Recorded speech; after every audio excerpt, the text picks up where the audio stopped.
Om Shanti, good evening. Om Shanti sister, good evening. Om Shanti sister, good evening.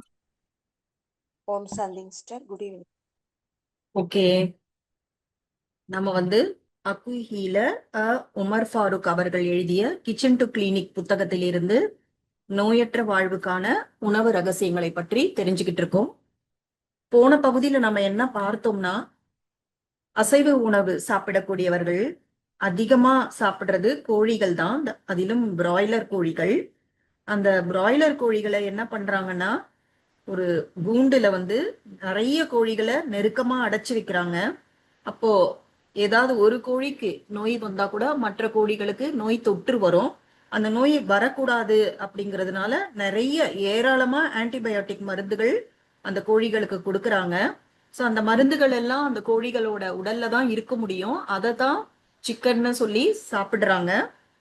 So அதை சாப்பிட்றவங்களுக்கும் அந்த antibiotic மருந்துகளுடைய தன்மைகள் உடலுக்கு வந்துடும். அதுக்கப்புறமா அவங்களுக்கு ஒரு ஆன்டிபயோட்டிக் சாப்பிடணுன்ற தேவை வரும் பொழுது அந்த ஆன்டிபயோட்டிக் மருந்து நோயை எதிர்க்காமல் போய்விடும் ஆபத்து இருக்கு அப்படின்னு பார்த்தோம்.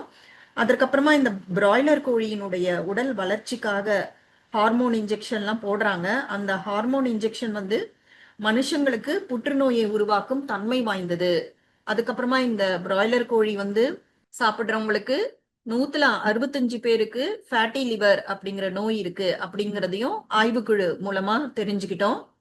அதற்கப்புறமா அந்த பிராய்லர் கோழிகள் நல்லா வேகமா வளரணும் அப்படிங்கிறதுக்காக அவங்க என்னெல்லாம் ரசாயனங்களை யூஸ் பண்றாங்க, என்னெல்லாம் பண்றாங்கன்னு பார்க்கும் பொழுது அதனுடைய ஆபத்துகள் அதை சாப்பிடுறவங்களோட உடம்புலயும் வரும் அப்படிங்கிறதையும் தெரிஞ்சுக்கிட்டோம்.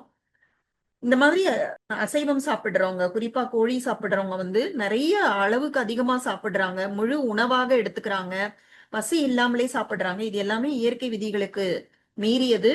இதனாலையும் பிரச்சனை வருது அப்படின்னு தெரிஞ்சுக்கிட்டோம்.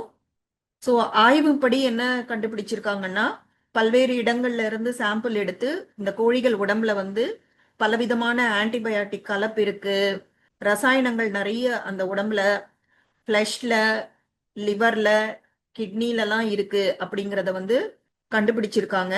ஸோ அதை சாப்பிடுறவங்களுக்கு கண்டிப்பா நோய் தானே வரும் அப்படின்னு சொன்னாங்க. அடுத்ததான் நம்ம பார்த்தது நூடுல்ஸ். நூடுல்ஸ்ங்கிறது நவீன உணவு தான். அதாவது இந்தியர்களுக்கு அது நவீன உணவு. ஆனா சீனா, ஜப்பான்ல எல்லாம் அவங்க கண்டிப்பா அதை தான் ஸ்டேபிள் ஃபுட்டா சாப்பிட்டுட்டு வராங்க. ஸோ நூடுல்ஸ்ல தப்பு கிடையாது. ஆனா நூடுல்ஸ் எந்த மாவுல தயாரிக்கிறாங்க, அந்த சுவைக்காக என்னென்ன கலக்குறாங்க, அதுலதான் நமக்கு பிரச்சனை வருது. இப்போ 2 மினிட் நூடுல்ஸ்னா சீக்கிரமா வேகுதுன்னா என்ன அர்த்தம்? கண்டிப்பா அது மைதால தான் தயாரிக்கப்பட்டிருக்கும். அதே போல அந்த நூடுல்ஸ் ஒன்றோடு ஒன்று ஒட்டாம இருக்கிறதுக்கு வேக்ஸ், அந்த மெழுகு தடவப்படுது. அதெல்லாம் உடலுக்கு ஆரோக்கியமா கொடுக்க முடியும். ஸோ இதெல்லாம் நம்ம தெரிஞ்சுக்கிட்டோம். அந்த மசாலா பொடி சுவை கூட்டுவதற்காக சேர்க்கிறாங்க. அதுல நிறைய ரசாயனங்கள், உடலுக்கு கெடுதல் தரக்கூடிய ரசாயனங்கள் சேர்க்கிறாங்க. நிறைய உப்பு சேர்க்கிறாங்க. இந்த கூடுதலான உப்புங்கிறது எப்பொழுதுமே பிரச்சனை தான். அதற்கப்புறமா சுவை கூட்டுறதுக்காக அதிக அளவு ரசாயன கொழுப்பு சேர்க்கிறாங்க. சோ உலக உணவு அமைப்புல கூட ஒரு லிமிட் வச்சிருக்காங்க. ஆனா அந்த லிமிட்டை விட பல மடங்கு அதிகமாக இந்த ரசாயனங்களும் உப்பும் எல்லாம் சேர்க்கப்படுறதுனால நம்முடைய உடல்ல இருக்கக்கூடிய சமநிலை பாதிப்பு ஏற்படும். நம்மோட மூளையில ஹார்மோன்ஸ் சுரப்பிகளில் பாதிப்பு ஏற்பட்டு அந்த அபாயமும் அதிகமா இருக்கு அப்படின்னு ஆய்வாளர்கள் நம்மள எச்சரிக்கிறாங்க. சோ இது போல நம்ம பிராய்லர் கோழி பத்தியும் நூடுல்ஸ் பத்தியும் இருக்கக்கூடிய ரசாயன கலப்பு, அதை சாப்பிடுறதுனால, முறையற்ற உணவு முறையால சாப்பிடுறதுனால என்னென்ன ஆபத்துகள் இருக்குங்கிறத தெரிஞ்சுக்கிட்டோம். இப்ப நம்ம பகுதி 23க்கு போகலாம். நம் வீட்டு கிச்சனில் இருந்து கிளினிக்கு நம்மை அனுப்பி கொண்டிருக்கும் உணவுப் பொருட்கள் குறித்தும் அவற்றின் ரசாயன சிக்கல்கள் குறித்தும் பார்த்து கொண்டிருக்கிறோம். நாம் அன்றாடம் பயன்படுத்தும் உணவுப் பொருட்கள் பற்றி தினம் தினம் ஊடகங்கள் வாயிலாக வெளியாகும் ஆய்வு முடிவுகள் நம்மை அச்சுறுத்திய வண்ணம் இருக்கின்றன. நம் சமையல் அறைகளில் தினசரி உணவாக இருந்தவையும், நம் குழந்தைகள் மற்றும் குடும்பத்தினரின் விருப்ப உணவாக இருந்தவையும், ருசியால் நம் நாவை அடிமையாக்கியவையும் இன்று வில்லன்களாக பார்க்கப்படுகின்றன. பல உணவுகள் பற்றிய உண்மைகள் நம் உடல் நலத்தையும் மன நலத்தையும் வேரோடு சாய்ப்பவைகளாக உருமாறியுள்ளன. சோ நம்ம சாப்பிடுற உணவுகள் பத்தி என்னெல்லாம் ஆய்வு முடிவுகள் வருதோ அதெல்லாம் நம்மள பயமுறுத்துற மாதிரி இருக்கு. நம்ம கிச்சனில் தினசரி உணவாக இருந்ததும் நம்மோட குழந்தைகள் மற்றும் குடும்பத்தினரின் விருப்ப உணவாக இருந்ததும் ருசியால் நம் நாவை அடிமையாக்கியவையும் இன்று வில்லன்களாக பார்க்கப்படுகின்றன. உடலிற்கு குளிர்ச்சி தரும் என்று நம்பி நாம் பயன்படுத்தும் தேங்காய் எண்ணெயில் பெட்ரோலிய பொருட்களின் கழிவு ரசாயனமான லிக்விட் பாரஃபின் என்ற அமெரிக்க மண்ணெண்ணெய் கலந்திருப்பது வெளிப்பட்டுள்ளது. தேங்காய் எண்ணெயோடு லிக்விட் பாரஃபின் கலப்பது என்பது இப்பொழுது லிக்விட் பாரஃபினோடு தேங்காய் எண்ணெய் கலக்கும் அளவிற்கு அதிகரித்துள்ளது. முதல்லலாம் நிறைய தேங்காய் எண்ணெயில கொஞ்சமா லிக்விட் பாரஃபின் கலந்தாங்க. ஆனா இப்ப என்ன ஆயிடுச்சுன்னா நிறைய லிக்விட் பாரஃபின்ல கொஞ்சமா தேங்காய் எண்ணெய் கலக்கிற அளவுக்கு மாறிடுச்சு. இது தேங்காய் எண்ணெயில் மட்டுமல்ல, டப்பாவில் அடைத்து விற்கப்படும் எல்லா வகை எண்ணெய்களிலும் கலக்கப்படுவது அம்பலமாகி வருகிறது. தேங்காய் எண்ணெய்க்கு பதிலாக நாம் மண்ணெண்ணெயை பயன்படுத்தி கொண்டிருப்பது உடலிற்கு ஆரோக்கியம் தரும் விஷயமா என்ன? யோசிச்சு பார்க்கணும். அமெரிக்கா மற்றும் வளர்ந்த ஐரோப்பிய நாடுகளில் இருப்பது போல கடுமையான உணவு தர கட்டுப்பாட்டு விதிகள் நம்மிடம் இல்லை. ஃபுட் குவாலிட்டி கண்ட்ரோல்னு சொல்றாங்க இல்லையா? இப்போ மேலை நாடுகள்ல, வளர்ந்த நாடுகள்ல அது ரொம்ப ஸ்ட்ரிக்டா ஃபாலோ பண்றாங்க. ஆனா நம்ம கிட்ட அந்த அளவுக்கு ஸ்ட்ரிக்டான ரூல்ஸும் இல்ல, அதை ஃபாலோ பண்றாங்களா அப்படிங்கிற கண்காணிப்பும் இல்லை. கண்காணிக்கவும் நடவடிக்கை எடுக்கவும் பெரிய அதிகாரிகள் படையும் இல்லை. நம் சட்டமே உணவு தொடர்பான தர நிர்ணய அளவுகோலை தயாரிப்பு நிறுவனங்கள் கையில் கொடுத்திருக்கிறது. பாருங்க, நம்ம சட்டம் என்ன செஞ்சிருக்குன்னா, இந்த உணவு தொடர்பான குவாலிட்டி கண்ட்ரோல் அதனுடைய அளவுகோலை யார் தயாரிக்கிறாங்களோ அவங்க கையிலேயே கொடுத்துட்டாங்க. நீங்க தயாரிக்கிற உணவுல இருக்கக்கூடிய குவாலிட்டி கண்ட்ரோல நீங்க தான் அளவுகோலை வைக்கணும் அப்படிங்கிற மாதிரி. இது சரியா வருமா? திருடங்கிட்டே சாவி கொடுத்த மாதிரி ஆயிடுதுல்ல. மக்களுக்கு உணவாக பயன்படும் பொருட்களில் இவர்கள் தரத்தை சமரசம் செய்து கொள்ள மாட்டார்கள் என்ற நம்பிக்கையின் வெளிப்பாடுதான் இது. சோ மனுஷங்க சாப்பிடுற பொருள்ல போய் இவங்க எதுவுமே பண்ண மாட்டாங்க அப்படின்னு நம்பி அந்த மாதிரி செஞ்சிட்டாங்க. ஆனால் வணிக நிறுவனங்கள் தங்கள் லாபத்திற்கு முன்னுரிமை கொடுத்து உணவு வியாபாரத்தின் அடிப்படையையே கேள்விக்குள்ளாக்கி வருகின்றன. இதாவது கம்பெனிகள், நிறுவனங்கள், நிறைய இடங்கள்ல நம்ம பேசும்போது தெரியுது, இந்த நிலத்துல விவசாயம் பண்றாங்கல்ல, அவங்களே ரெண்டு விதமா விவசாயம் பண்றாங்க.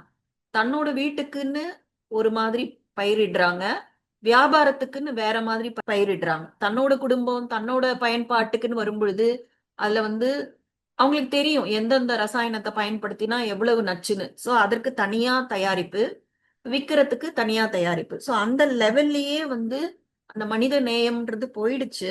அதற்கு அவங்க என்ன வேணா காரணம் சொல்லலாம். நாங்களும் சாப்பிட வேண்டாமா, நாங்களும் வாழ வேண்டாமா அப்படின்னு சொல்லலாம். ஆனா என்ன சம்பாதிச்சுக்கிட்டு இருக்காங்க? பணத்தை சம்பாதிக்கிறாங்க, கூடவே பாவத்தையும் சம்பாதிக்கிறாங்க. சோ இவங்களே இந்த மாதிரி பண்ணும் பொழுது இந்த வணிக நிறுவனங்கள்லாம் என்னன்னு சொல்ல முடியும்? அவங்க கிட்ட எதிர்பார்க்க கூட முடியாது இல்லையா? வணிக நிறுவனங்கள் தங்கள் லாபத்திற்கு முன்னுரிமை கொடுத்து உணவு வியாபாரத்தின் அடிப்படையையே கேள்விக்குள்ளாக்கி வருகின்றன. கார்பனேட்டட் ட்ரிங்க்ஸ் எனப்படும் குளிர்பானங்களில் விதவிதமான ரசாயன கலப்புகள் இக்காலத்தில் கண்டுபிடிக்கப்பட்டுள்ளன. இந்த கூல் ட்ரிங்க்ஸ்ன்னு சொல்லி சாப்பிடுறாங்கல்ல, ஏரேட்டட் ட்ரிங்க்ஸ், கார்பனேட்டட் ட்ரிங்க்ஸ், அதுல கேஸ் இருக்கும், சுவையா அந்த பானம் இருக்கும். அந்த மாதிரி குளிர்பானங்களில் விதவிதமான ரசாயன கலப்புகள் இக்காலத்தில் கண்டுபிடிக்கப்பட்டுள்ளன. குளிர்பானங்களில் என்னென்ன ரசாயன பொருட்கள் கலந்திருக்கின்றன தெரியுமா? அவற்றில் உள்ள செயற்கை பழச்சாறுகளும் சுவையூட்டிகளும் கெட்டு போகாமல் இருப்பதற்காக அதில் பலவிதமான அமிலங்கள் கலக்கப்படுகின்றன. செயற்கை பழச்சாறுகள், சுவையூட்டிகள், கெட்டு போகாமல் இருக்கிறதுக்காக பலவிதமான அமிலங்கள், இதெல்லாம் சேர்ந்துதான் அந்த குளிர்பானங்கள் தயாரிக்கப்படுகின்றன. பொட்டாசியம் பென்சோவேட், சோடியம் சைக்ளோமேட் போன்ற வேதிப்பொருட்களையும் பெக்டின், அல்ஜினேட், கராஜெனன் போன்ற திண்மையூக்கிகளையும் பயன்படுத்துகின்றனர். சிட்ரிக் அமிலம், பாஸ்பாரிக் அமிலம் போன்ற அமிலங்களும் மேற்கண்ட வேதிப்பொருட்களும் இணைந்து நம் உடலை பதம் பார்க்கின்றன. சோ நிறைய உடலுக்கு ஊறு விளைவிக்கக்கூடிய கெமிக்கல்ஸ், கூடவே நிறைய ஆசிட்ஸ், இதெல்லாம் போயிட்டு உடலை பதம் பார்க்கின்றன. இரைப்பையின் இயல்பு பாதிக்கப்பட்டு அமிலத்தன்மை உள்ளதாக மாறுகிறது. இரைப்பை மற்றும் சிறுகுடல், பெருங்குடலில் புண்களை ஏற்படுத்தும் குணம் இப்பொருட்களுக்கு உள்ளது. சோ நம்முடைய உள்ளுறுப்புகள்லாம் மென்மையான திசுக்களை கொண்டவை. சோ இந்த மாதிரி ஆசிட்ஸும் கெமிக்கல்ஸும் உள்ள போனா என்ன நடக்கும்? இரைப்பை, சிறுகுடல், பெருங்குடல் இதுலெல்லாம் புண்கள் ஏற்படுகின்றன. புண்களை ஏற்படுத்தும் குணம் இப்பொருட்களுக்கு உள்ளதுங்கிறார். தொடர்ந்து குளிர்பானம் அருந்தும் பழக்கமுடையவர்களுக்கு உணவுகளிலிருந்து சத்துக்களை பிரிக்கும் தன்மை குறைந்து பசியின்மை, அஜீரணம், புளித்த ஏப்பம், எதுகளித்தல், வயிற்று வலி, வயிறு கனமான உணர்வு போன்ற தொந்தரவுகள் தோன்றும். என்னெல்லாம் வருது? இந்த மாதிரி தொடர்ந்து இந்த குளிர்பானங்களை அருந்துகிற ஹாபிட்ஸ் இருக்கு உங்களுக்கு, உணவிலிருந்து சத்துக்களை பிரிக்கும் தன்மை குறையுமா? எவ்வளவு அடிப்படை ஃபங்க்ஷன்ல உணவுகளிலிருந்து சத்துக்களை பிரிச்சாதான ஒவ்வொரு செல்லுக்கும் சத்து கொடுக்க முடியும். ஆனா அந்த தன்மையே குறையுதாம். அதுக்கப்புறம் பசியின்மை, அஜீரணம், புளித்த ஏப்பம், எதுகளித்தல், வயிற்று வலி, வயிறு கனமான உணர்வு போன்ற தொந்தரவுகள் தோன்றும். காலப்போக்கில் முழு செரிமான இயக்கமே பாதிப்புக்கு உள்ளாகும். அபாயம் இவ்வகை வேதிப்பொருட்களால் ஏற்படும். காலப்போக்கில் முழு செரிமான இயக்கமே பாதிப்புக்கு உள்ளாகும் அபாயம் இவ்வகை வேதிப்பொருட்களால் ஏற்படும். ஸோ தொடர்ந்து இந்த மாதிரி குடிச்சிட்டே இருந்தா காலப்போக்கில் அந்த டைஜஷன் ப்ராசஸே ஃபுல்லாவே கம்ப்ளீட்டாவே அஃபெக்ட் ஆகிற டேஞ்சர் இருக்குங்கிறாங்க. உலகில் மிகப்பெரிய சந்தையை கையில் வைத்திருக்கும் அமெரிக்க குளிர்பானம் ஒன்று தங்கள் விற்பனையை அதிகரிப்பதற்காக சீக்ரெட் ஃபார்முலாவில் ஆல்கஹாலை கலந்து விற்பனை செய்கிறது. எந்த ஒரு குளிர்பானத்துக்கு அவங்களுக்கு உலக அளவில் மிகப்பெரிய மார்க்கெட் இருக்கோ அந்த சேல்ஸை இன்க்ரீஸ் பண்றதுக்காக ஒரு சீக்ரெட் ஃபார்முலா வச்சிருக்காங்க. அதுல ஆல்கஹாலை கலந்து சேல்ஸ் பண்றாங்க அப்படிங்கிறார். நம்முடைய கிராமங்கள் வரை கிடைக்கும் அக்குளிர்பானம் இப்போதும் அமோகமாக விற்று கொண்டுதான் இருக்கிறது. சுமார் 125 வருடங்களாக தயாரிக்கப்படும் அந்த குளிர்பானத்தின் சீக்ரெட் ஃபார்முலா மிக சமீபத்தில் தான் வெளியாகி இருக்கிறது. இவற்றை எல்லாம் விட குளிர்பானங்களால் ஏற்படும் மிக முக்கியமான பாதிப்பு ஒன்று உண்டு. அதுதான் ஆஸ்டியோபொரோசிஸ் எனப்படும் எலும்பு சிதைவு நோய். குளிர்பானங்களில் கலக்கப்படும் பாஸ்பரிக் அமிலம் ஒரு முக்கியமான உடலியல் மாற்றத்தை விளைவிக்கிறது. நம்முடைய உடல் நாம் உண்ணும் உணவுகளிலிருந்து தனக்கு தேவையான சத்துக்களை உருவாக்கி இரத்தம் மூலமாக எல்லா பகுதிகளுக்கும் வழங்குகிறது என்பது நமக்கு தெரியும். அப்படி உருவாக்கப்படுகிற சத்துக்களில் ஒன்று கால்சியம். இவ்வாறு உணவுகளில் இருந்து பெறப்படுகிற எல்லா சத்து பொருட்களும் சிறுகுடலில் அமைந்துள்ள குடல் உறிஞ்சிகளால் உறிஞ்சப்பட்டு அவை இரத்தத்தில் கலக்கின்றன. குடல் உறிஞ்சிகள் கால்சியத்தை எடுத்துக்கொள்வதற்கு முன்னால் நாம் குடிக்கும் குளிர்பானம் சிறுகுடலுக்கு செல்கிறது. அதிலுள்ள பாஸ்பரிக் அமிலம் கால்சியத்தோடு வினை புரிய தொடங்குகிறது. இந்த மாற்றத்தால் இரத்தத்தில் கலக்கப்பட வேண்டிய கால்சியம் கழிவாக மாறி குப்பைக்கு போகிறது. இதே நிகழ்ச்சி தொடர்ந்து நடக்கும் பொழுது உடலிற்கு தேவையான கால்சியம் முழுமையாக கிடைப்பதில்லை. அது மட்டுமல்ல, பாஸ்பரிக் அமிலத்தை செரிப்பதற்காக கூடுதல் கால்சியமும் தேவைப்படுகிறது.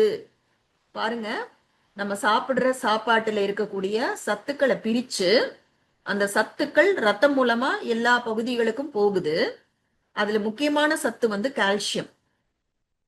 ஆனா இப்ப பொதுவா எல்லாருமே ஹோட்டல்ல போய் சாப்பிடுறாங்க, இல்ல உணவுகளை வந்து வீட்டுல சமைச்சு சாப்பிடுறாங்க, இல்ல தருவிச்சு சாப்பிடுறாங்க. எதுவா இருந்தாலும் கூட வந்து கூல்ட்ரிங்க்ஸ் வேணும்னு நினைக்கிறாங்க. ஸோ கூல்ட்ரிங்க்ஸ் என்ன பண்ணுது? அதுதான் முதல்ல சிறுகுடலுக்கு போகுது. கூல்ட்ரிங்க்ஸ்ல இருக்கக்கூடிய அந்த பாஸ்பரிக் அமிலம்ங்கிறது நம்ம உணவுல இருந்து கிடைக்கிற கால்சியத்தோடு வினை புரிய தொடங்குது. அதனால நம்ம ரத்தத்துல கலக்கப்பட வேண்டிய கால்சியம் வந்து கழிவா மாறுதுங்கிறார். கால்சியம் நம்முடைய எலும்பு வளர்ச்சிக்கு, எலும்புகளோட மெயின்டெனன்ஸ்க்கு ரொம்ப அவசியம். ஆனா இந்த குளிர்பானம் கால்சியத்தோடு வினை புரிந்து கால்சியத்தை கழிவா மாற்றி விடுகிறது. அப்போ உடம்புக்கு தேவையான கால்சியம் முழுமையா கிடைக்கிறது இல்ல. அதுக்கப்புறமா இந்த குளிர்பானத்துல ஆல்ரெடி பாஸ்பரிக் அமிலம் இருக்குல்ல, அத ஜீரணம் பண்றதுக்கு கூட அடிஷ்னலா கால்சியம் தேவைப்படுது.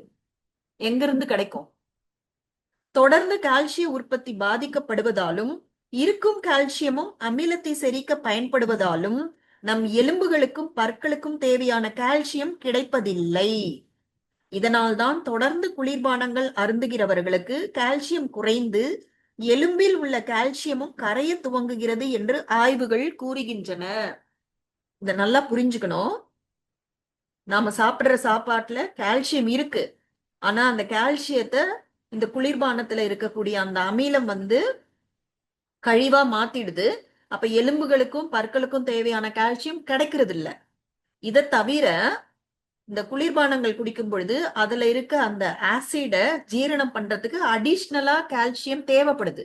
அப்ப அந்த கூடுதலான கால்சியத்தை பற்கள் கிட்ட இருந்தும் ஏற்கனவே இருக்கிற எலும்புகள் கிட்ட இருந்துதான் உறிஞ்சி எடுக்குது. அப்படின்னா பற்களும் எலும்புகளும் பாதிப்படையும் இல்ல. இப்ப அதனாலதான் பற்கள் சம்பந்தப்பட்ட நோய் வருது.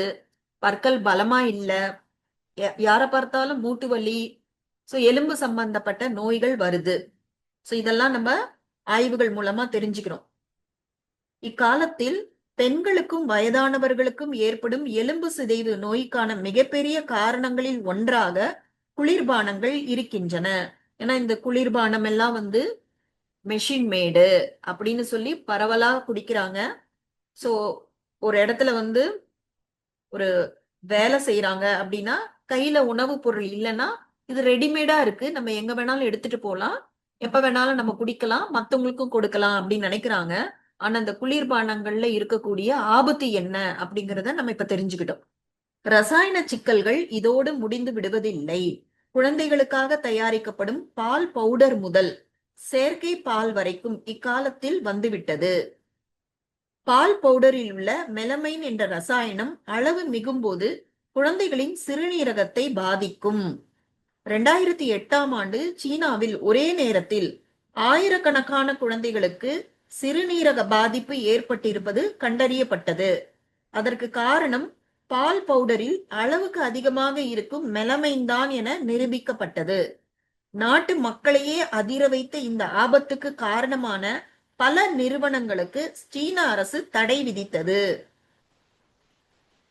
சோ குழந்தைகள் சாப்பிடுற பால் பவுடர், அது தவிர செயற்கை பால் இதெல்லாம் இருக்கு இல்லையா? சோ அந்த பால் பவுடர்ல மெலமைன் அப்படிங்கிற ரசாயனம் அளவு, அதாவது குறிப்பிட்ட அளவை தாண்டும் பொழுது அது குழந்தைகளோட கிட்னிய அஃபெக்ட் பண்ணுது. சீனால வந்து ஒரே நேரத்துல ஆயிரக்கணக்கான குழந்தைகளுக்கு சிறுநீரக பாதிப்பு ஏற்பட்டதாம். அதற்கு காரணம் இந்த பால் பவுடர்ல அதிகமா இருக்கிற மெலமைன் தான் அப்படின்னு நிரூபிச்சிருக்காங்க. அது வந்து அந்த நாட்டு மக்களையே அதிர வச்சிருக்கு. அப்ப என்ன பண்ணாங்க, சீனால பல நிறுவனங்களுக்கு பேன் பண்ணிட்டாங்க, தடை செஞ்சிட்டாங்க. மிக சமீபத்தில் நமது உச்ச நீதிமன்றம் பால் பொருட்களில் ரசாயன கலப்பு நிரூபிக்கப்பட்டால் அதற்கு காரணமானவர்களுக்கு தூக்கு தண்டனை வழங்கலாம் என்று அறிவித்தது நமக்கு நினைவில் இருக்கும். அந்த அளவிற்கு இக்காலத்தில் ரசாயன கலப்பு நம் அன்றாட உணவுகளில் அதிகரித்திருக்கிறது. இவையெல்லாம் உதாரணங்கள் தான். இந்த பட்டியலை முழுமையாக பார்த்தால் நாம் எந்த உணவையுமே சாப்பிட முடியாத நிலைக்கு ஆளாகி விடுவோம். நிறுவனங்கள் தயாரிக்கிற பொருட்கள் ஒரு பக்கம் இருக்கட்டும், இயற்கையாக விளைகிற காய்கறிகள், பழங்கள் இவற்றை பற்றி இனி தெரிந்து கொள்ளலாம். சோ நம்ம பகுதி 24க்கு போறோம். புகழ்பெற்ற கடல்வாழ் உயிரியல் நிபுணரும் சூழலியலாளருமான ரேச்சல் கார்சன் 1962 மௌன வசந்தம் என்ற உலக புகழ்பெற்ற நூலை எழுதினார். வேளாண்மையில் நாம் பயன்படுத்தும் ரசாயனங்கள் நம்மை சுற்றி என்னென்ன பாதிப்புகளை எல்லாம் ஏற்படுத்துகின்றன என்பதை பற்றி அந்நூல் உலகிற்கு அறிவித்தது. அமெரிக்காவின் மிக பிரசித்தி பெற்ற ராபின் பறவை பனிக்காலத்தில் இங்கிலாந்து போன்ற நாடுகளுக்கு சென்றுவிடும். வசந்த காலம் பிறக்கும் பொழுதுதான் நாடு திரும்பும். இந்த ராபின் பறவை இனம் 1950களின் இறுதியில் படிப்படியாக காணாமல் போக ஆரம்பித்தது. இதற்கான காரணம் தெரியாமல் பல்வேறு ஆய்வுகள் செய்யப்பட்டன. ஒரு முக்கியமான பறவை இனம் காரணம் ஏதுமின்றி இப்படி அழிந்து போவது அமெரிக்க விஞ்ஞானிகளுக்கு ஆச்சரியத்தை கொடுத்தது. ராபின் பறவைகளை தொடர்ந்து விஞ்ஞானிகள் இங்கிலாந்து சென்ற பறவைகள் திரும்பவில்லை என்ற உண்மையை கண்டு கொண்டனர். இங்கிலாந்தின் சாலையோர மரங்களில் இருந்த புழுக்களை ராபின் பறவை உணவாக உண்பதும் புழுக்களை தின்ற பறவைகள் இறந்து போவதும் கண்டுபிடிக்கப்பட்டது. சோ இங்கிலாந்துல அந்த ரோட் சைட்ல எல்லாம் மரங்கள் நட்டிருப்பாங்க, அதுல நிறைய புழுக்கள் இருக்கும். அந்த புழுக்களை தான் இந்த ராபின் பறவை சாப்பிடும். ஆனா அப்படி அந்த புழுக்களை சாப்பிட்ட பறவைகள் இறந்து போறதை கண்டுபிடிச்சிருக்காங்க. அப்படி புழுக்களில் என்னதான் இருக்கிறது என்ற கேள்விக்கு பதில் தெரிந்தபோது விஞ்ஞானிகளுக்கு அதிர்ச்சி ஏற்பட்டது. 1956ஆம் ஆண்டில் இங்கிலாந்து நாட்டின் சாலையோர மரங்களில் உள்ள இலைகளை ஒருவித வண்டுகள் தின்று அழித்தன. அந்த வண்டுகளை கட்டுப்படுத்தவும் அழிக்கவும் ஹெலிகாப்டர் மூலம் பூச்சிக்கொல்லிகள் தெளிக்கப்பட்டன. வண்டுகள் செத்து போயின.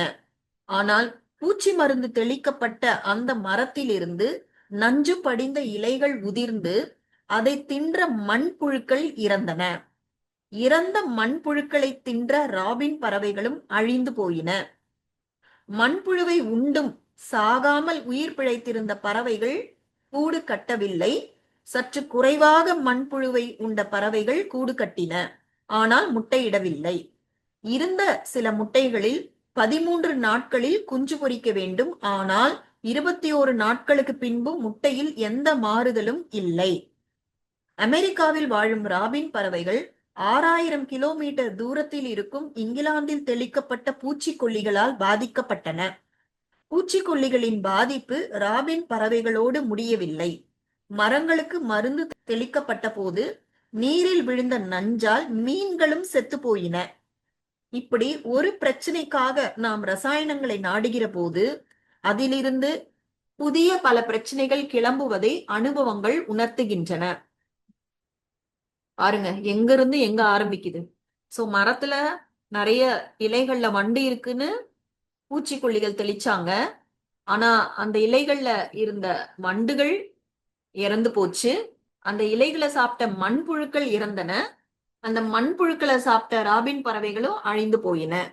சோ அப்படியே கொஞ்சமா சாப்பிட்ட பறவைகள் என்ன ஆச்சுன்னா, அந்த பறவைகளால கூடு கட்ட முடியல. கொஞ்சமா மண்புழுவை சாப்பிட்ட பறவைகள் கூடு கட்டுச்சு, ஆனா முட்டை இடவே இல்லை. சரி, சில பறவைகள் முட்டை இட்டுது. ஆனா 13 நாட்கள்ல குஞ்சு பொரிக்கணும். ஆனா 21 நாட்கள் ஆன பிறகும் முட்டையில இருந்து குஞ்சு வெளியே வரவே இல்லை. அப்படி அந்த பறவை இனமே அழிந்து போயிடுச்சுங்கிறாங்க. அடுத்தது, அமெரிக்காவின் தேசிய பறவையான வழுக்கை தலை கழுகும் மெல்ல மெல்ல அழிந்து வருவது ரசாயன பூச்சிக்கொல்லிகளால் புற்றுநோய் அதிகமாவது உள்ளிட்ட பல விஷயங்களை மௌன வசந்தம் நூலில் எழுதி உலகையே அதிர வைத்த ரேச்சல் கார்சன் புற்றுநோயாலேயே மரணம் அடைந்தார். இது அமெரிக்க அனுபவம் மட்டுமல்ல. நம் பக்கத்து மாநிலமான கேரளாவின் முந்திரி காடுகளில் பூச்சி தாக்குதலை கட்டுப்படுத்த எண்டோசல்பான் தெளித்த போது என்ன ஆனது என்பது நமக்கு தெரியும். அதன் விளைவுகள் இப்பொழுது பிறக்கும் குழந்தைகள் வரை தொடர்வது கண்டுதான் மத்திய அரசு எண்டோசல்பானுக்கு தடை விதித்தது. நாம் சாதாரணமாக பயன்படுத்தும் பூச்சிக்கொல்லிகள் காற்றிலும் நீரிலும் பரவி விஷத்தன்மையை உருவாக்குகின்றன. இதே போன்ற நஞ்சை நம் நாட்டில் ஆண்டுதோறும் 1000 லட்சம் கிலோ அளவில் நமது பயிரிலும் நிலத்திலும் நீரிலும் காற்றிலும் கலந்து கொண்டே இருக்கிறோம் என்று கூறுகிறார் இயற்கை வேளாண் விஞ்ஞானி முனைவர் நம்மாழ்வார் அவர்கள். ஒரு தாவரத்தில் ஏற்படும் பூச்சி தாக்குதலை கட்டுப்படுத்த விஷத்தன்மையுள்ள ரசாயனத்தை பயன்படுத்துகிறோம்.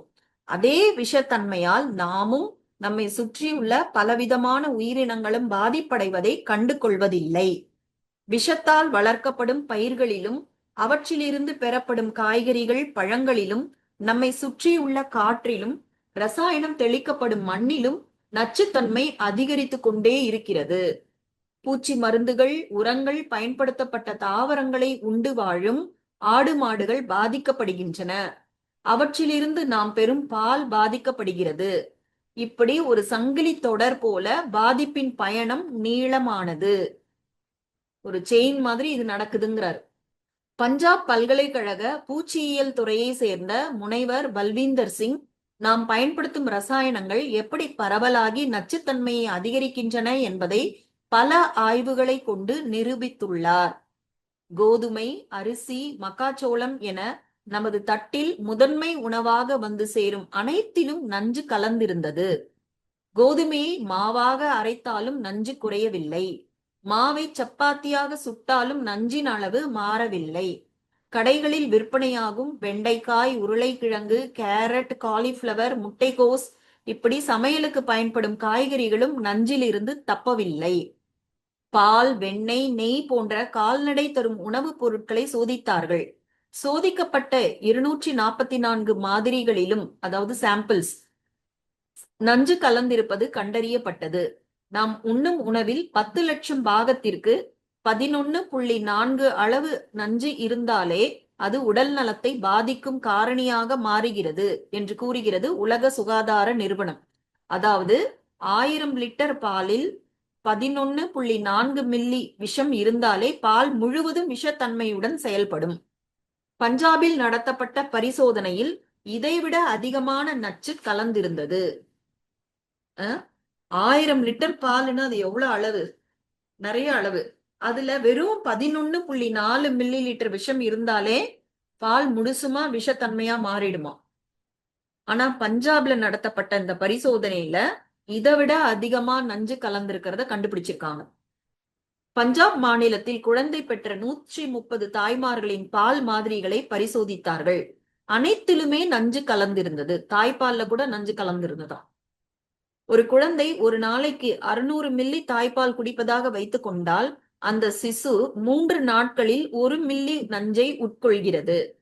1983 பஞ்சாபில் தாய்மார்களின் மார்பில் இருந்து பாலோடு நஞ்சும் சேர்ந்து சுரப்பது கண்டுபிடிக்கப்பட்டது. அதன் பின்பும் நாம் உணவு பயிர்களில் ரசாயனங்கள் பயன்படுத்துவதை குறைத்து கொள்ளவில்லை, இன்னும் அதிகமாக்கி இருக்கிறோம். நாம் ஏன் இப்படிப்பட்ட ஆய்வுகளுக்கு பஞ்சாபை எடுத்துக்கொள்கிறோம்? பஞ்சாபில் தான் பசுமை புரட்சி வெற்றிகரமாக நிறைவேறியதாக நம் அரசுகள் அறிவித்தன. நம் நாடு முழுவதும் நடைபெற்ற ரசாயன பயன்பாட்டிற்கு பஞ்சாப் தான் முன்னுதாரணம். சமீபத்தில் இந்தியாவில் இருந்து ஏற்றுமதியாகும் 217 உணவுப் பொருட்களுக்கு அமெரிக்கா தடை விதித்திருப்பதற்கும், தமிழ்நாட்டிலிருந்து அனுப்பப்படும் காய்கறிகளுக்கு கேரளா தடை விதித்திருப்பதற்கும் அரசியல் காரணங்களை தாண்டி அதில் கலந்திருக்கும் பூச்சிக்கொல்லி மருந்துகள் தான் காரணம் என்பதை நாம் மறுக்க முடியாது. அந்த அளவிற்கு பிற நாடுகளை விட நம் நாட்டின் வேளாண்மையில் ரசாயன பயன்பாடு அதிகம். நம் உணவுகளை நஞ்சாக்கி நம்மை கிளினிக்கு அனுப்பும் ரசாயன பொருட்களில் வேளாண்மை நஞ்சுகள் மிக முக்கிய பங்கை வகிக்கின்றன. சோ நம்ம இந்த இடத்துல இதை நிறுத்திக்கலாம். இதற்கு என்னென்ன தீர்வு அதெல்லாம் பின்னாடி வரக்கூடிய பகுதிகளில் பார்க்கலாம். இருந்தாலும் பிரச்சனையோட தீவிரத்தை நம்ம புரிஞ்சுக்கணும். இப்ப என்ன நடக்குதுன்னா, முன்னாடி எல்லாம் தேவைக்கு அப்படின்னு சாப்பிடுற உணவுங்கிறது இப்ப நாக்கோட ருசிக்கு, ஆடம்பரத்துக்குன்னு ஆயிடுச்சு. இப்ப யார் வீட்டுக்காவது நம்ம விருந்துக்கு போறோம்னா, அப்போ விருந்தாளிகளை எப்படி கவனிக்கிறாங்க அப்படின்னா, அவங்களுடைய செல்வாக்கு என்ன, அவங்களுடைய பொருளாதார நிலை எவ்வளவு உயர்ந்ததா இருக்கு, அதெல்லாம் காமிச்சுக்கிறதுக்கு தட்டுல நிறைய உணவுப் பொருட்கள் இருக்கணுங்கிற மாதிரி ஆயிடுச்சு. சோ இப்ப ஹோட்டலுங்க ஜாஸ்தி ஆயிடுச்சு. இப்பெல்லாம் மிட் நைட்ல தூங்குறதுக்கு பதிலா போய் சாப்பிடுறாங்க. சோ தேவைக்கு சாப்பிடுறது அப்படிங்கறத மாதிரி சாப்பிடறதுக்காக தான் வாழ்றோம், அதனால சாப்பிட்டுக்கிட்டே இருக்கணும், நிறைய சாப்பிடணும், அளவுக்கு அதிகமா சாப்பிடணுங்கிறது மட்டும் இல்லாம அடிக்கடி சாப்பிடணும். இந்த மாதிரி எல்லாருடைய மைண்ட் செட் மாறினதுக்கு தான் இந்த உணவு உற்பத்தி அதிகம் பண்ணணுங்கிறது காரணமா இருக்கு. இப்ப நம்ம எல்லாத்தையுமே நம்ம தேவைக்கு மட்டுமே வாங்குறோம், பயன்படுத்துறோம் அப்படின்னு இருந்தா நம்மளோட தேவைகள் குறையும் பொழுது உற்பத்தியும் தானா குறையும். உற்பத்தி நிறைய ஆக்கணும் அப்படிங்கிற அந்த ஒரு எதிர்பார்ப்பும் இருக்காது, தேவையும் இருக்காது. ஸோ இதுல நிறைய நம்ம தனி மனிதர்களாகவே நம்ம நிறைய விஷயங்களை மாத்திக்கணுங்கிறத நம்ம புரிஞ்சுக்கணும். இப்ப பாருங்க, சத்தியுகத்துலதான் ஒரு ஆண் ஒரு பெண் ஒரு 2 குழந்தைகள் தான் இருந்தாங்க. ஆனா துவாபர யுகத்துல இருந்து குழந்தைனா கடவுள் கொடுக்கறாரு அப்படின்னு நினைக்கிறாங்க. சோ கடவுள் கொடுக்கறத நம்ம மறுக்க கூடாதுன்னு சொல்லி நிறைய குழந்தைகள் பெற்றுக்கொள்கிறார்கள். அப்ப நிறைய குழந்தைகளை பெற்றுக்கிட்டா நிறைய உணவு தேவைப்படுது, நிறைய சம்பாதிக்க வேண்டிய அவசியம் ஏற்படுது. சோ எப்படி நம்ம இந்த தேவைகளை அதிகப்படுத்திக்கிறோம்? அப்ப தேவைகளை அதிகப்படுத்திக்கணும்ன்ற நிலை வரும்பொழுது தவறான வழியில போய் அதை ஈடுகட்ட நினைக்கிறோம். சோ எல்லாமே தனி மனித ஒழுக்கத்துலதான் இருக்கு. பல தவறான புரிதல்கள்னாலதான் நம்ம ஒரு தவறு, அதை தொடர்ந்து இன்னொரு தவறு, அதை தொடர்ந்து இன்னொரு தவறு, அதற்கப்புறமா எல்லா தவறுகளையும் நியாயப்படுத்துறது, அப்படியே போயிட்டு ஒரு கட்டத்துல என்ன ஆயிடுச்சு, புரியுது ஆனா என்ன செய்யறதுன்னு தெரியல அப்படிங்கிற ஒரு நிலைக்கு வந்துடுச்சு. அதனாலதான் இப்ப நோய்கள் ரொம்ப அதிகமாயிடுச்சு, ஆஸ்பத்திரிகள் அதிகமாயிடுச்சு, ஹாஸ்பிட்டல்ஸ்ல இருக்கக்கூடிய பேஷண்ட்ஸ் அதிகமாயிட்டாங்க. இப்ப ட்ரீட்மெண்டோட காஸ்ட் அதிகமாயிடுச்சு. இப்பெல்லாம் நிலத்தை வித்து ஹாஸ்பிட்டல் கட்டுற அளவுக்கு எல்லாம் போயிடுச்சு. சோ ஒரு தவறு எங்க கொண்டு போய் நிறுத்துது அப்படிங்கறத நம்ம யோசிக்கணும். ஸோ நம்ம வந்து இங்க இந்த பகுதியை நிறுத்திக்கலாம். நாளைக்கு வந்து நம்ம பகுதி 25 பார்க்கலாம். இப்போ நீங்க உங்களுடைய ஷேரிங் ஏதாவது இருந்தா சொல்லுங்க. குளிர்பானத்துல சொன்ன விஷயம், ஏன்னா எல்லாருமே இந்த சொல்ற மாதிரி எல்லாம் ஃபுட்டு சாப்பிடும்போது அந்த குளிர்பானம் வாங்கி அதையும் சேர்த்து தான் சாப்பிட்றாங்க. ஹோட்டல்ஸ்லேயும் முன்னெல்லாம் வந்து அந்த இது பண்ணும்போது பேக் தான் கொடுக்குறாங்க.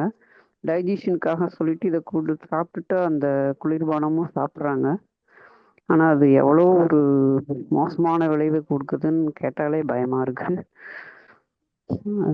ரொம்ப ஷாக்கிங்காக தான் இருக்குது. அதுவும் தாய்ப்பாலில் வந்து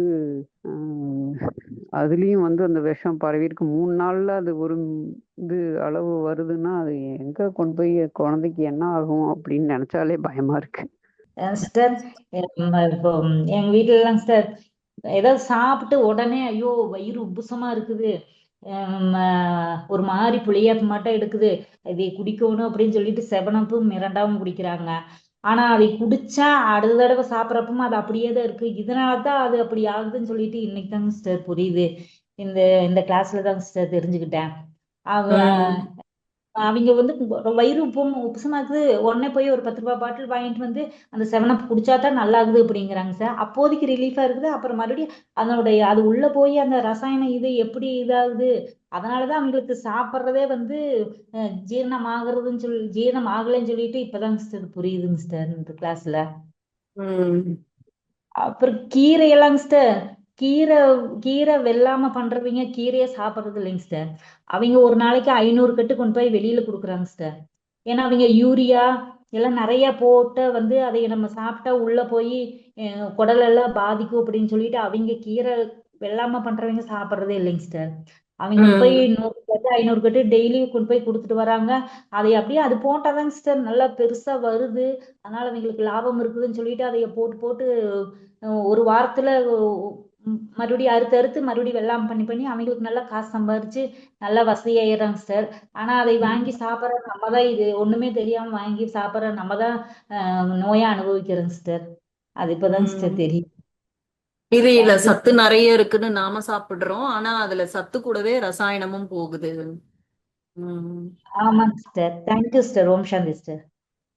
இதுதான் நம்ம வீட்டுல இடம் இருந்தா நம்மளே அந்த கீரைகளை எல்லாம் வளர்த்துக்கணும். அப்பதான் அது இந்த ரசாயன கலப்பு இல்லாம அந்த கீரை கிடைக்கும்.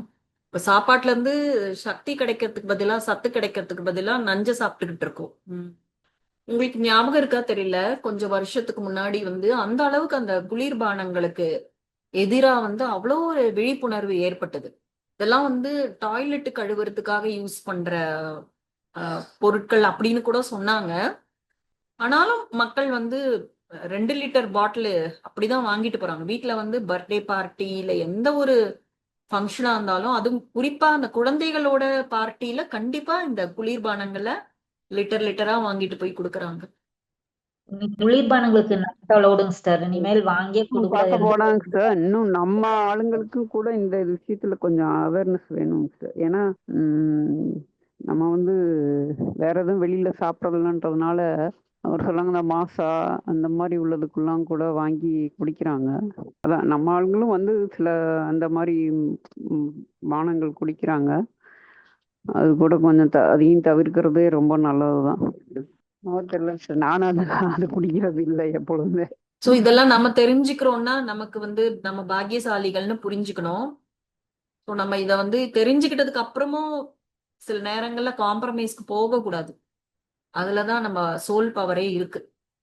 இப்ப இருக்கிற நிலைமைய பார்த்தா நம்ம வந்து பாரதியார் பாடின மாதிரி காணி நிலம் வேண்டும்ங்கிற மாதிரி நமக்கு சின்னதா ஒரு இடமோ சுத்தி நிலமோ இருந்தா ஒரு அடிப்படை தேவைகளை நம்ம நிலத்துல இருந்து நாமளே பயிரிட்டு சாப்பிட்டா நல்லா இருக்கும். ஒரு முருங்கை மரம் வச்சா போதும்ல, முருங்கைக்காய் கிடைச்சிரும், முருங்கைக்கீரை கிடைச்சிரும். இது நான் ரொம்ப நாளா கொஞ்ச நாளாவே நிறைய பேர்த்துட்டு நான் சொல்லிட்டே இருக்கேன் சார். உங்க கொஞ்சம் செய்யுங்க, முக்கியமான விஷயங்கள்லாம் வச்சுக்கோங்க எப்பொழுதுமே. என்ன ஒரு எமர்ஜென்சி நாளைக்கு சூழ்நிலை வந்தாலும் நம்மள்ட்ட இருக்கிறது நமக்கு தேவையானது பயன்படும். ஒரு வாழை மரம், முருங்கை மரம், ஒரு பப்பாளி இதெல்லாம் வந்து ஈஸியா வளர்றது தான். ஒரு இது கருவேப்பிலை இதெல்லாம் வந்து கொஞ்சம் நம்ம பேசிக்கா உள்ளதெல்லாம் வச்சுக்கிட்டோக்கா கூட நமக்கு வந்து ஒரு பாதி பயன்பாடு கொஞ்சம் நமக்கு அதுல கிடைக்கும் சிஸ்டர். ஆமா. சின்ன ஒரு ஒரு ஒரு ஒரு அரை கொஞ்சம் இடம் இருந்தாலே போதும் சிஸ்டர். நிறைய செடி அதுல வைக்க முடியும். உம் நிறைய மரங்கள் வைக்க இல்ல, முடியும். அழகு செடிகளை வைக்கிறதுக்கு பதிலா நமக்கு சமையலுக்கு தேவையானதை வச்சுக்கலாம். இப்ப காலத்தின் தேவையா இருக்குல்ல. கொஞ்ச நாள் முன்னாடி ஒரு படம் வந்துச்சு, ஒரு மலையாள படம். மஞ்சு வாரியர்ன்ற அவங்க ஹீரோயின் நடிச்சது. அதுக்கப்புறம் தமிழ்ல கூட அந்த ஜோதிகா நடிச்சு வந்தது. அதுல கூட அந்த மாதிரி வீட்டிலேயே வந்து அந்த மாடி தோட்டம் வைக்கிறது, இயற்கை வேளாண்மை, அதை பத்திலாம் நிறைய பேசினாங்க. ஒரு விழிப்புணர்வு அந்த நேரத்துல எல்லாருக்கும் வந்தது. அதுக்கப்புறம் மறுபடியும் அப்படி குறைஞ்சிடுச்சு. ஆனா நிறைய பேர் வந்து அதை புரிஞ்சுக்கிறாங்க. அதனாலதான் ஃபார்ம் ஹவுஸ்ன்னு வச்சுக்கிறது, மாடி தோட்டம் போடுறது அப்படிங்கிற மாதிரி நிறைய பேர் செய்யறாங்க. நமக்கு கூட வந்து எதிர்காலத்துல கண்டிப்பா நமக்கு ஒரு கொஞ்சமாவது நிலம் இருக்கணும், அங்க நாமளே சில விஷயங்களை அடிப்படை தேவைகளை பயிரிட்டுக்கணும் அப்படிங்கிற விருப்பம் நம்ம வைக்கணும். அப்பதான் அதெல்லாம் நடக்கும். உம் அப்புறம் காய்கறி வாங்கும்போது நம்ம ஃப்ரெஷ்ஷா பார்த்து வாங்குறோம். அந்த மாதிரி வாங்கக்கூடாது. கொஞ்சம் வாடி இருந்தாலும் பரவாயில்லன்னு சொல்லி நம்ம காய வாங்கணும். கத்திரிக்காயில வந்து சில இதுல சொத்த பூச்சி இருக்கும். அந்த மாதிரி இருந்ததுன்னா அந்த இதுக்கு வந்து மருந்து அடிக்கலைன்னு அர்த்தம். உயிரோட புழுவும் இருக்கும் சில கத்திரிக்காயில. சிலது வந்து ஒண்ணுமே இருக்காது, பிளெயினா இருக்கும், அதுல எந்த ஒரு இதுவும் இருக்காது. அந்த மாதிரி நம்ம வாங்கும்போது கொஞ்சம் பார்த்து வாங்கணும். கரெக்ட். இப்பெல்லாம் நீங்க அந்த சொல்ற பாயிண்ட் கரெக்ட். பளபளப்பா இருக்கிறது, கிளீனா இருக்கிறது. கீரை எல்லாம் கூட கொஞ்சம் பூச்சி அரிச்சிருந்துன்னா அப்போ ரசாயன மருந்து தெளிக்கல போல இருக்கு, நம்ம இதை எடுத்துக்கலாம் போல இருக்கு அப்படின்னு தான் தோணுது. கொஞ்சம் அந்த மாதிரி தான் நம்ம புரிஞ்சுக்கணும். கொஞ்சம் நம்ம புத்தியை யூஸ் பண்ணி தான் நம்ம என்ன சொல்றது, அழுகின தக்காளியில இருந்து பொறுக்கி எடுக்கிற மாதிரி அப்படிதான் இருக்கு உலகமே. எல்லாமே கலப்படமா இருக்கும்போது அதுல இருந்து எது கொஞ்சம் பெட்டர்னு பார்த்து எடுக்கிற நிலையில தான் நம்ம இருக்கிறோம். முன்னெல்லாம் சிஸ்டர் வெண்டைக்காயெல்லாம் அரிஞ்சா பூச்சி இருக்கும் சிஸ்டர். இப்பெல்லாம் வந்து வெண்டைக்காவுல இந்த பூச்சியே இருக்கிறது இல்லைங்க சிஸ்டர். கிளீனா இருக்கும். வெண்டைக்காய் அரிஞ்சா ஒண்ணுல கூட ஒரு வெண்டைக்காயில கூட வாழை அந்த இது தன்மை வேணா மாறுமே தவிர வச்சிருக்கிறதுனால கொஞ்சம். ஆனா வந்து அதுல ஒரு பூச்சி கூட இருக்கிறது இல்லைங்க சிஸ்டர். வெண்டைக்காயெல்லாம் அப்படிதான் இருக்கிற காய்கறியில அதிகமா மருந்தடிக்கிறது வெண்டைக்காயும் கத்திரிக்காயும் தான். யூரியா அதிக அளவு பயன்படுத்துறது கொத்தமல்லி தலையும். அந்த கொத்தமல்லி தலை என்னன்னா பாத்தீனிய செடி கூடவே முளைக்கும். அப்ப அவங்களுக்கு பிடுங்கிறதுக்கு ரொம்ப இடைஞ்சலா இருக்கு, வெள்ளாமையும் கம்மியா இருக்கு. அப்ப இந்த யூரியா மருந்து அடிச்சுட்டா அது அந்த மல்லி மட்டும் வருது, சுத்தியும் எந்த செடியும் வர்றதில்ல. அப்ப அதுக்கு எந்த அளவு பவர் இருக்குன்னு பாருங்க. வீட்டு தேவைக்குன்னு கொஞ்சம் விட்டுறாங்க. அதுல பாத்தீங்கன்னா வெறும் பாத்தீனியா புல்லு மத்த செடி பூரா வந்துருது. ஆனா அந்த மருந்து அடிச்சு யூரியா அடிச்சதுல வெறும் கொத்தமல்லி தலை மட்டும் வருது. எல்லா செடிக்கும் இப்ப சைடுல மற்ற சத்துக்களை உறிஞ்சிருது, காய் நிறைய விட மாட்டேங்குது அப்படின்னு யூரியா வந்து வேற வழி இல்லை. அவங்களும் விதைக்கும் மருந்துக்கும் எல்லாத்துக்கும் பொருளாதாரத்தினுடைய இதைய பயன்படுத்தி அதிக லாபம் சம்பாதிக்கணும்னு. ஏன்னா லாபம் ஈட்டிதான் ஆகணும். அப்பதான் அதுக்கு சந்தைக்கு போய் கூட அதிக அளவு அவங்க லாபம் வச்சுக்கிறாங்க. வெள்ளாமை பண்றவங்களுக்கு குறைஞ்ச லாபம் தான் கிடைக்குது. அதனால அவங்க என்ன பண்றாங்க, இந்த மாதிரி யூரியா அடிச்சிடுறாங்க. அடிக்கிறப்ப காய்கள் பல பல பலன்னு நல்லா ஷைனிங்கா இருக்குது, சொத்தை இல்லாம இருக்குதுங்கிறத வாங்கிட்டு போறாங்க. இது ஒரு காரணமாவும் இருக்குங்க யூரியா அடிக்கிறதுக்கு. ஓகே. இப்ப ஆக்சுவலா பார்த்தா இந்த ஆடம்பரமான வாழ்க்கை தான் பிரச்சனையா இருக்கு. முன்னாடி காலத்துல எல்லாம் வந்து எவ்வளவு கீழ்த்தட்டு குடும்பம், இந்த லோயர் மிடில் கிளாஸ்ன்னு சொல்லுவாங்க, அந்த வீட்டுல கூட ஒரு பெண்ணை வந்து கல்யாணம் பண்ணி கொடுத்துருவாங்க. அப்படி ஒன்றும் பெரிய பிரச்சனையா இருக்காது. அவங்களால முடிஞ்ச என்ன சொல்லுவாங்க, காதும் மூக்கு கை அந்த மாதிரி ஏதோ ஒண்ணு ரெண்டு நகை போட்டு அனுப்பி விடுவாங்க. கல்யாணம் எல்லாம் சிம்பிளா இருக்கும். ஒருவேளை சாப்பாடு கொடுத்து அனுப்பி விட்டுருவாங்க. அப்பெல்லாம் எல்லாமே முடிஞ்சுது. இப்ப வந்து இந்த கல்யாணம்ங்கிறதே ஏதோ ஒரு அரண்மனையில ராஜா ராணிக்கு நடக்கிற மாதிரி, இளவரசன் இளவரசிக்கு நடக்கிற மாதிரி ஆடம்பரம் பண்றாங்க. நிறைய ஃபங்க்ஷன்ஸ், நிறைய விருந்தினர்கள், நிறைய ஆடம்பரம். அப்போ எல்லாருக்குமே அந்த பொருளாதார தேவை, பண தேவைங்கிறது கட்டாயமாயிடுச்சு. இன்னும் வேணும், இன்னும் வேணும்.